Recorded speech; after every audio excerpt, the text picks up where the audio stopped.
இந்த இரவு பற்றிய இறுதியான இன்னொரு கருத்துக்கு நாங்கள் வருவோம். இந்த இரவு ஒரு பொதுவான இரவா, எல்லா முஸ்லீம்களும் அடைந்து கொள்ளக்கூடிய ஒரு பொதுவான இரவா, அல்லது முஸ்லீம்கள் விசேட பண்புகள் கொண்ட உயர்ந்த வணக்க வழிபாடுகளாக கொண்டிருக்கக்கூடிய மிக பெரும் இஸ்லாமிய அறிஞர்களாக இருக்கக்கூடிய இவர்களுக்காக மட்டும் கிடைக்கக்கூடிய ஒரு விசேஷமான இரவா என்று ஒரு அபிப்பிராய பேதம் இருக்கிறது.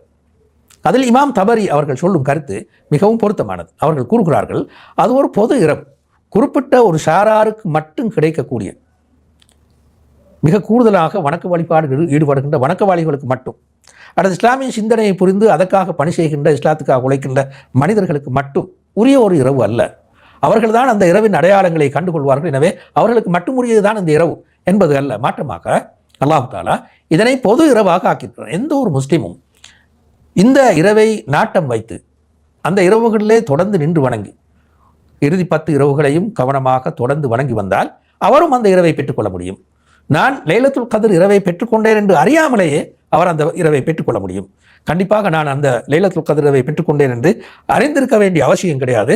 அப்படி இல்லாமலே அதனை பெற்றுக்கொள்ள முடியும் என்று இமாம் தபரி குறிப்பிடுகின்றார்கள். இந்த இரவில் செய்யக்கூடிய ஆக குறைந்த வணக்கம், ஆக சிறந்தது, மிக பொருத்தமானது இந்த இரவை இந்த 10 இரவுகளிலும் நீண்ட நேரம் நின்று வணங்குவது. என்றாலும் எங்களுக்கு தெரியும், மனிதர்கள் பல்வேறு தொழில்களிலும் பல்வேறு பிரச்சனைகளிலும் நோய்களோடும் நொம்பலங்களோடும் பிரச்சனைகளோடும் வாழக்கூடியவர்கள். அதேவேளை சில தொழில் செய்யக்கூடியவர்களை பொறுத்தவரையில் அவர்களினால் இந்த குறிப்பிட்ட இரவில் கூட, அந்த இரவில் கூட அவர்கள் வேலையை விட்டு வருவது சாத்தியமில்லாமல் போய்விட முடியும். சில வேளைகளில் மருத்துவர்கள் போன்று இருப்பவர்கள் மனிதர்களுக்கு பணி செய்வதிலேயே மூழ்கிவிடக்கூடிய சந்தர்ப்பங்களும் இந்த இரவில் ஏற்படக்கூடும். நேரத்தை ஒதுக்கி இந்த இரவை வணக்க வழிபாடுகளுக்காக எல்லோரும் ஒதுக்கிக் கொள்ள வேண்டும் என்பது உண்மையாக இருந்தாலும் கூட தவிர்க்க முடியாமல் இந்த நிலைமையை ஏற்பட்டுவிட முடியும்.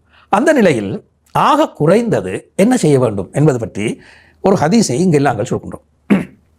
முஸ்னத் அஹ்மதிலும் சஹீஹ் முஸ்லிமிலும் வரக்கூடிய ஹதீஸ் இது. மன் சல்லல் இஷா ஃபி ஜமாஅத்தின் கான ககியாமி நிஸ்ஃபி லைலா, யார் இஷா தொழுகையை ஜமாத்தோடு வணங்குகின்றாரோ இரவின் பாதி நேரம் நின்று வணங்கியவர் போன்று அவர் ஆகுகின்றார். ஒமன் சல்லல் இஷா அல் ஃபஜ்ர ஃபி ஜமாஅத்தின் கான ககியாமி லைலத்தின், யார் இஷா தொழுகையையும் சுபஹ் தொழுகையையும் ஜமாத்தோடு தொழுகிறாரோ அவர் இரவு முழுவதும் நின்று வணங்கியவர் போன்றாகின்றார். எனவே இந்த குறிப்பிட்ட இரவில் குறைந்தது இஷாவை ஜமாத்தோடு தொழுது சுபஹ் தொழுகையை ஜமாத்தோடு தொழுவதையாவது எவ்வளவு பெரிய வேலைகள் கொண்ட ஒரு முஸ்லீமும் நோய்களோடு நொம்பலங்களோடு வாழக்கூடிய ஒரு முஸ்லீமும் செய்ய முடியுமாக இருக்கும். அதனையாவது அவர்கள் செய்ய வேண்டும் என்பதனைத்தான் இந்த ஹதீஸ் எங்களுக்கு சொல்கின்றார். மதிப்புக்குரிய சகோதரர்களை, இறுதியாக நாங்கள் ஒன்றை பார்ப்போம். அதாவது அல்லாஹு தஆலா அல் குர்ஆன் இறங்கிய